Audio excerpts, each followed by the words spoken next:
chrétien yi su may mbokk ci ngëm dafa mel ne yéen kontaanoo leen nekk fi dafa mel ne da ngeen a xaw a triste ndax ñu ngi màggal baatu yàlla ñuy tàcc ñii ne di xoole mel na ñu nekk purgatoire waa chorale di ngeen ma reprendre acclamation bi ma xool ndax dinañu tàccu yàlla am duñ ko tàccu.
Lentement,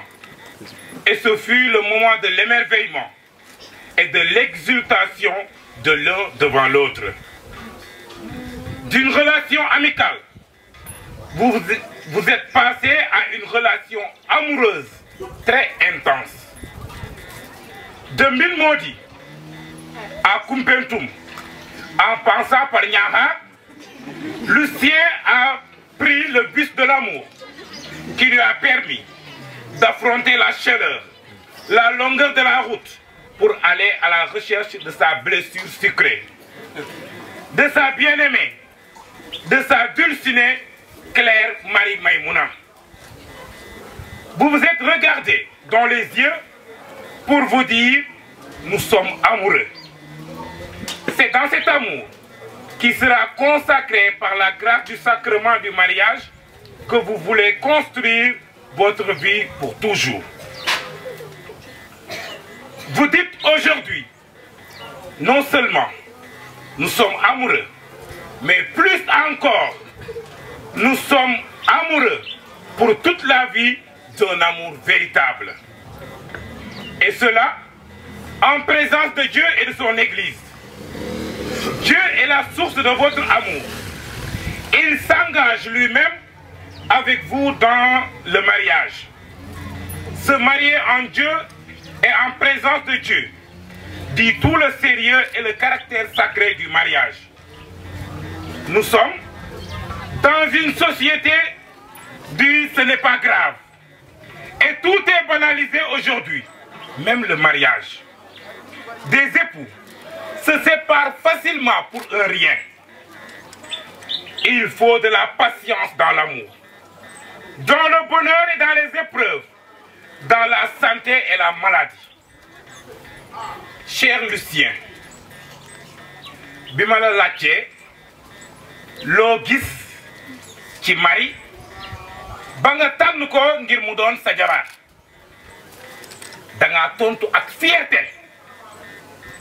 ne ma nit ku jullite la, nit ku am yar la, bokk ci njaboot ju jullite te am diine. Looloo tax mani ki su ma ko jàppee dina am yaakaar ci moom te am naa yaakaar ne li may séntu ci moom, li may séntu ci sama njaboot moom mën na ma koo defal. dina ma yaral sama njaboot comme ni ma ko bëggee. nga tegal ma ci ne abe pourtant piégé naa ko façon piège bu nekk ngir xam jikkoom, mais musul daanu ci piège bi. saa yu ma ko tantee rek du mës a daanu ci piège bi. Marie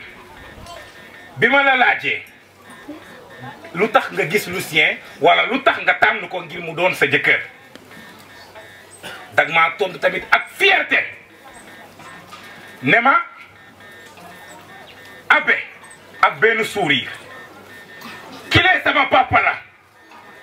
ndax dafa am yërmande bëggul caaxaan tey mot na ma kilifa yaakaar naa ku nekk loolu lay ut ci jëkkër ndax boo leen xoolee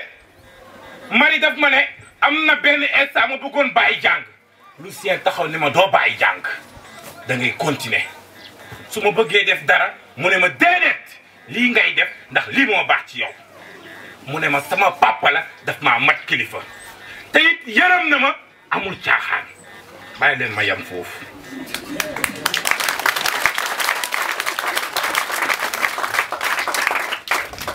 Dans les lectures que vous avez vous-même choisies, vous comprenez votre vie d'amour dans le mariage comme une construction. Construire requiert également engagement mutuel, sacrifice, fatigue pour arriver à la joie gratifiante des finitions. Construire votre vie de couple vous engage définitivement à une vérification sérieuse de qui compte vraiment pour vous. Jésus vous met à l'épreuve du choix entre la sagesse de Dieu qui vous fera construire votre foyer sur le roc, qui est Dieu lui-même, et la folie qui vous fera construire votre foyer sur le sable. Vous êtes lucide et avez certainement opté de construire votre foyer sur le roc, sur ce qui est solide, sur Dieu.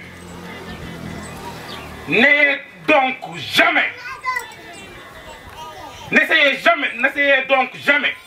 de construire votre foyer sur le sable mouvant qu'est la sagesse de ce monde. Il ne faut jamais le faire. Si vous le faites, quand les intempéries, c'est-à-dire incompréhension, difficultés de la vie, vont venir, s'abattront sur vous, sur votre maison, elle s'écroulera. Et son écroulement sera complet. Construisez votre foyer sur le don le plus grand, le plus solide et qui résiste aux intempéries, c'est-à-dire l'amour véritable. C'est sur cet amour que vous devez construire votre foyer. Lucien Mbissane, bëggal sa jabar ni nga bëggee sa bopp. Te it dama bëgg yow ak say mbokk ñi fi teew ñëpp, yow ak ñii nga xamante ne ñoom ñoo la gunge woon wala sax ñoo demoon ba Koumpentoum jëri ji Marie Lucien andi ko fii. maa bëgg ngeen déglu ma bu baax, may ma nopp bu baax bi.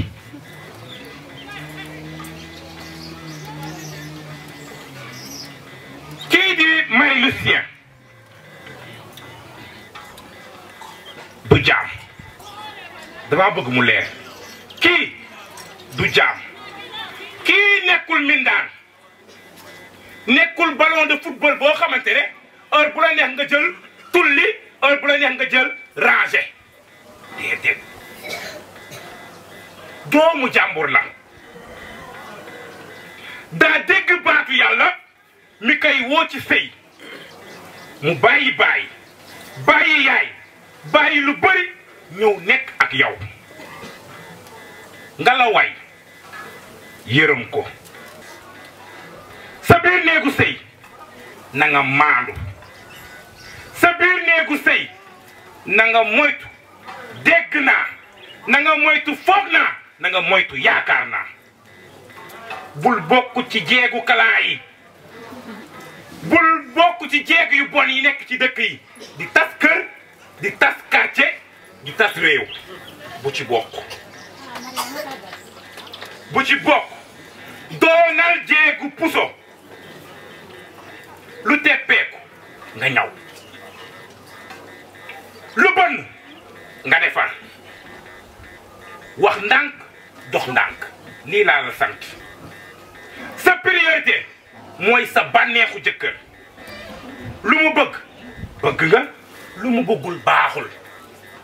lu mu bëggul baaxul bu ko def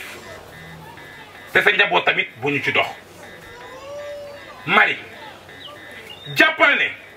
lii neexal kër gi yaa ko yor te yaa koy manipuler volant oto bi Lucien sa loxo la ko teg kon dawalal na kër gi neex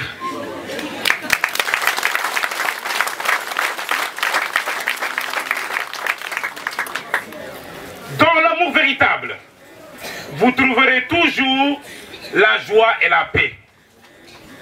Nous portons quelque chose d'infini au fond du cœur. Désir d'amour, désir de vérité,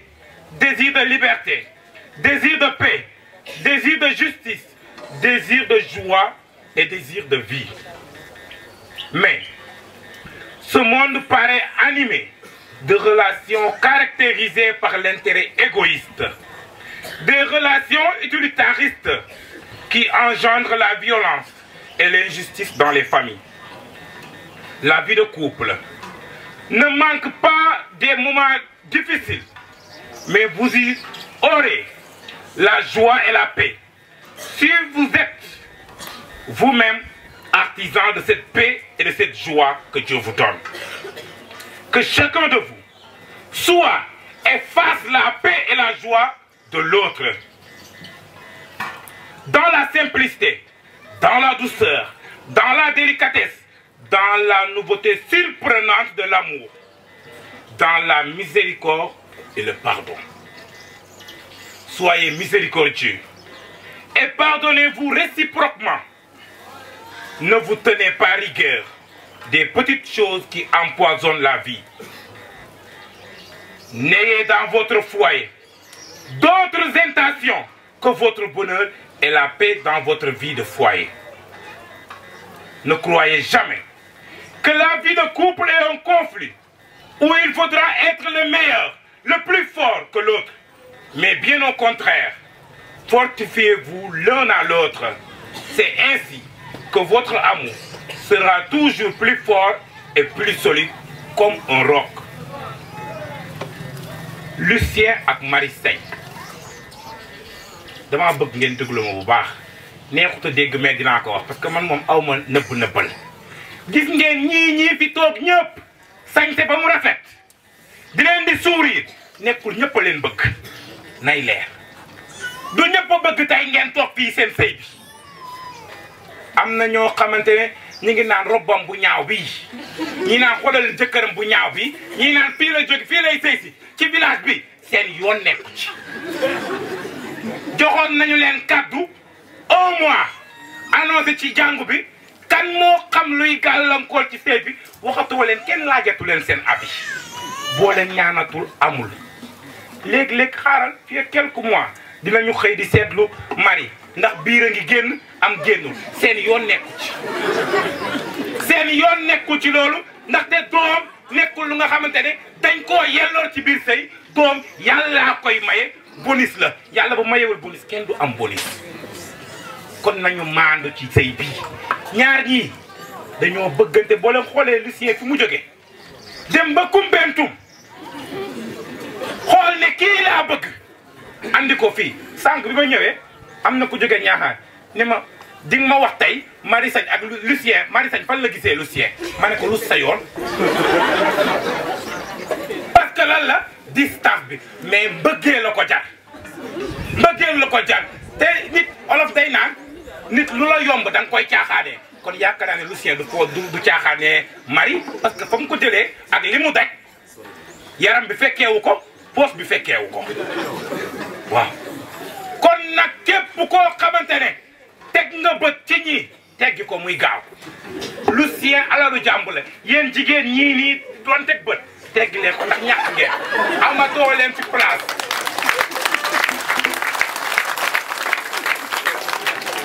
bañ na ko ba Marie boo ñëwee Ñaaxaar Marie Lucien ngay dégg remarque dafa mokk pooc est-ce que xaay ma waxal leen benn secret est-ce que xam ngeen Marie nan lay woowee Lucien papa sérieux même devant le prêtre saa suñu ñëwee préparation mariage da ngay dégg su ma leen posé question mu ne papa waxal papa defal ni papa la kay woowee donc papaam la kilifaam la ñaar ñii da ngeen di sonn rek mais mënoo leen ci dara yàllaa leen boole boo leen jambee kaani def poobar mënoo leen ci dara day gën a neex voilà parce que lu dëggu day feeñ ci kanam lu dëggu day feeñ ci kanam attachez vos ceintures ma ñëw ci yéen ñi nga xamante ne yéen la mari fekk si fii muy waaye juru Lucien dafa bëgg Marie Sène jël ko andi ko ci kër gi boo leen ko bëgg lewul waroo leen ko koo xeexle ndax jàmm Marie mooy jàmm Lucien am na waay jur yoo xamante ne dañuy sëy ba ménopause bëgg sëy seen sëyu doom loolu du fi amee ku sëy ba retraité bàyyi sa doom sëy bu nekkoon diggante jëkkër ak jabar benn sëy yaakaar naa du am problème du mouvementé mais njëkk yi bu ñu ñëwee naan du ma woo téléphone lu ci sa yoon yow la takk yaa ko takk boo ko woowul nga bëgg mu woo la ku ci nekk am na sa wàllu yemal ci sa place yéen wujju peccor goy ak njëkk yi nga xamante ne sëy woo leen bàyyi woo leen nit sëy ci kër gi ku ñëw ngeen buntu xatal ko Marie temps yii di nga am ay gande dina am ñu ñëw pour xaritoog yow naan la gis nga kër gi ñu jàkkaarloo ki fa dëkk ak saytaane kii bu ci bul ànd ak moom kii bu defee la sa yoon nekku ci déglu ko may ko pat bu ci ne waaw bu ci ne déet parce que noonu la ñuy def am na bi de nit ka ñu ngi fii toog di déglu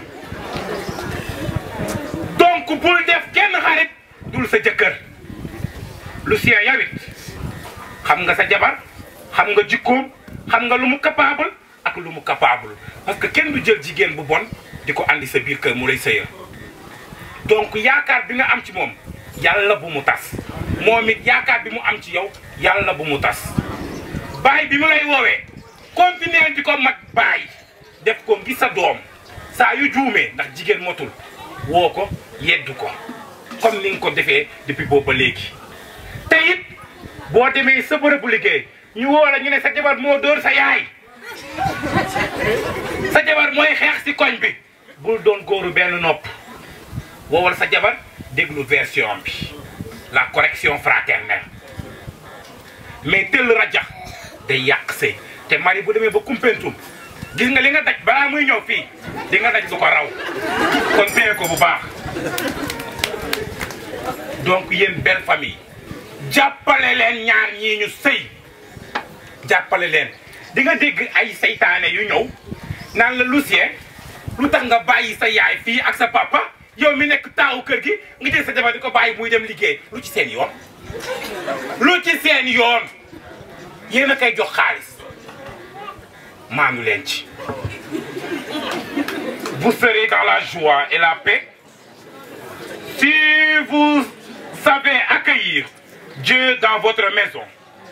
La joie et la paix naissent de cette présence de Dieu dans vos cœurs et dans vos vies. Lucien Mbissane et Claire Marie Maïmouna, soyez toujours dans la joie du Seigneur. Soyez dans la joie. Laissez-vous envahir, embrasser et toujours propulser par cette joie et cette paix de ce grand jour.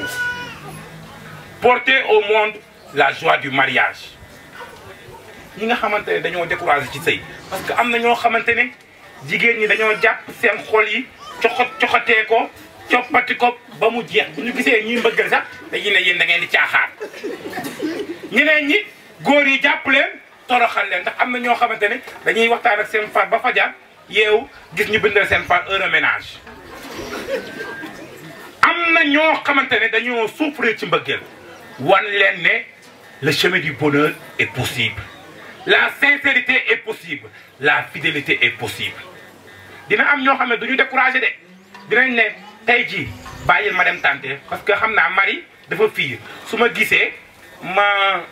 taxaw ak Lucien rek wala ma fóol Lucien dina gedd da ngeen di sonn rek jooy ba wadd waaye du dem ndax loolu yëpp rek leen nañ ko ci préparation bi. mënoo leen ci dara Marie Lucien, Lucien Marie point final. ci seen biir néegu sëy ku ci nekk tey dina ñëw di la fóon bisu ndokkale félicitation ku nekk jox leen cadeau mais man dinaa leen jox seen cadeau te cadeau bi ma leen di jox bombe atomique la pour seytaane yi féministe yi ak ñii di ñëw pour yàq néegu sëy moytu leen ñooñu arme yi du lenn lu dul ñaan la. On va prier parce que sëy bi ci jàngu bi lañ ko fasee lii ñëpp xam nañ ko statut Saint-Joseph la ñëpp xam nañ ne Saint-Joseph moo nekk patron de la Sainte Famille moo nekk patron et modèle de tous les pères donc je vous donne Saint-Joseph joxuma leen ko dama leen ko dénk ngir ngeen toppatoo ko seen biir njaboot teg ko ci seen diggu néegu sëy ba saa yoo leen jaaxle Marie Lucien bu la jaaxalee rek yóbbu ko ci kii boole ko ndax gis nga Lucien lu mu def teg naa ko sa loxo dina ko lijjanti comme montre amul dara looy ragal je vous donne ça pour que ngeen jël ko comme royukaay surtout yow Lucien na nekk sa royukaay nga yor Marie ak seeni doom comme ni mu yoree woon Mariama ak